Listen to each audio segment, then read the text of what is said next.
Artist Johannes Vermeer's quiet, contemplative scenes of domestic life have made him one of the most important and popular figures in the history of art. Yet for many years, scholars have focused on him as an isolated genius with very little examination of his life in the context of his native city of Delft in the Netherlands. Now, a new exhibition at the Metropolitan Museum of Art, Vermeer and the Delft School, places the painter's works alongside those of his contemporaries. 15 of Vermeer's 34 known paintings are involved in this exhibition, including such works as The Art of Painting and The Procuress. It also features 70 paintings by other artists of the Delft School. I am pleased to have a conversation in this program with Philippe de Montebello. He is the director of the Metropolitan Museum.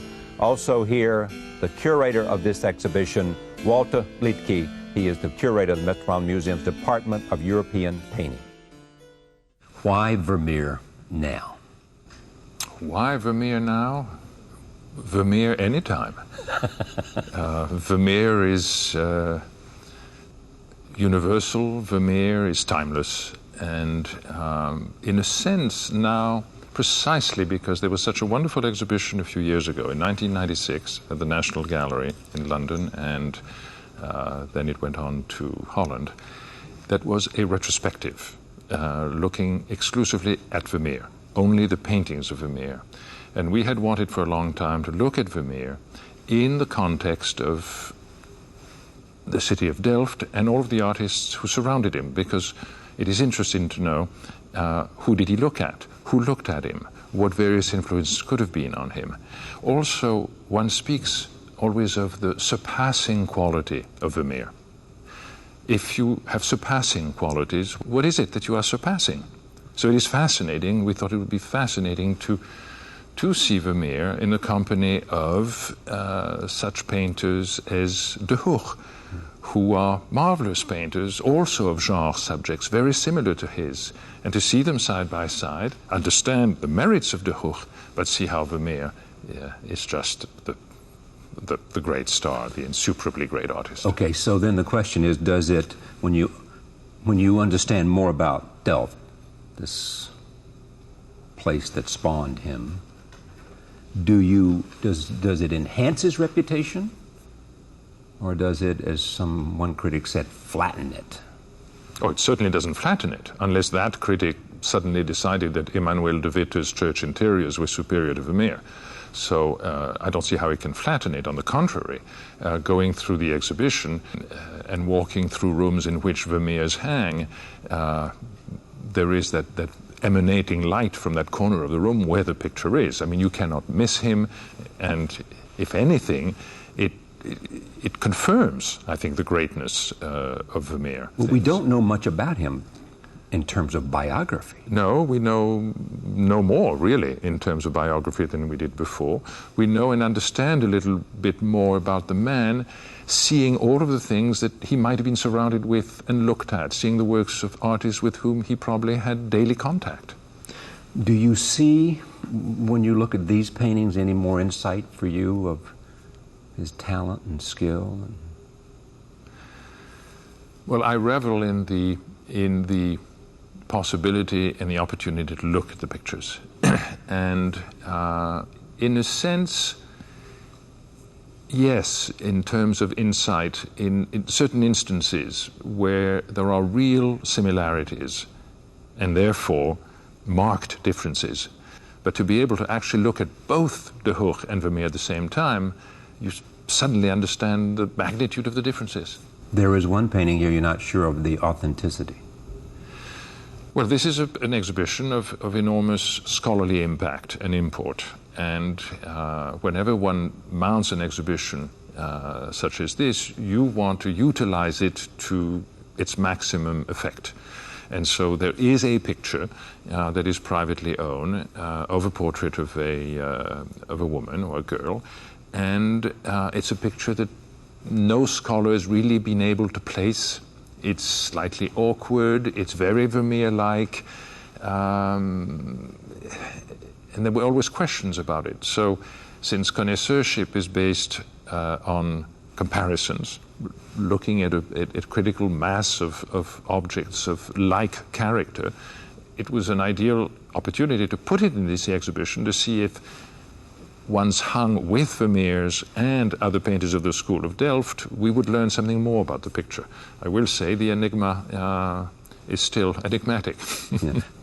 Here's the biggest question about Vermeer for most people, or for me. What is it about him? Is it the mystery? Is it that makes him so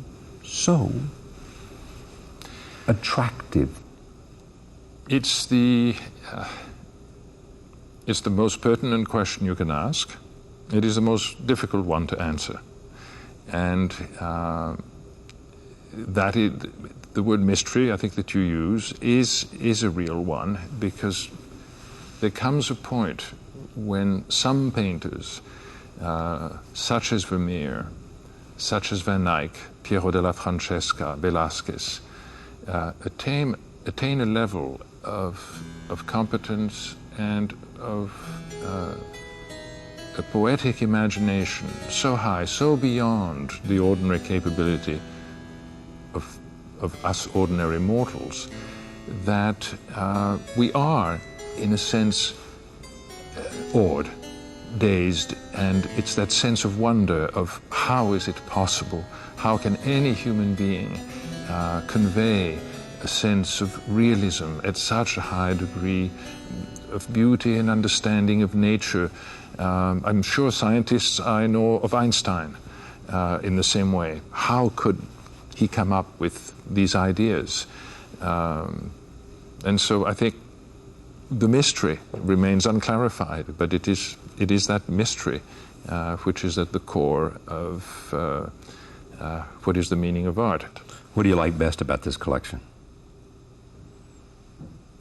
Just as a lover of art.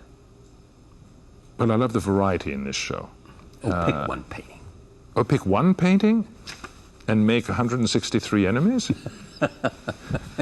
Yes. And don't pick the one that cost you the most energy, the most effort to get here as part of this exhibit. I love the Berlin picture. Yeah. I love the National Gallery's painting of the woman in blue with the white hat and the scales. I love our own painting of the woman with the water jug. Yeah. But it's tough, you know. What's interesting about this, for me, is that you get a chance to see Vermeers that were not at the National Gallery retrospective in 1995. Mm-hmm. A, because the art of painting was being worked on. Or there are other commitments museums make. Some of your paintings could not travel by nature of the bequest. That's correct. The Frick had 3 that were not allowed to be traveled as well. You've done an interesting thing about those 3 at the Frick.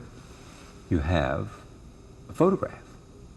Yes. We have color photographs at the end of the exhibition saying, if you want to see 3 other wonderful Vermeers, go to the Frick.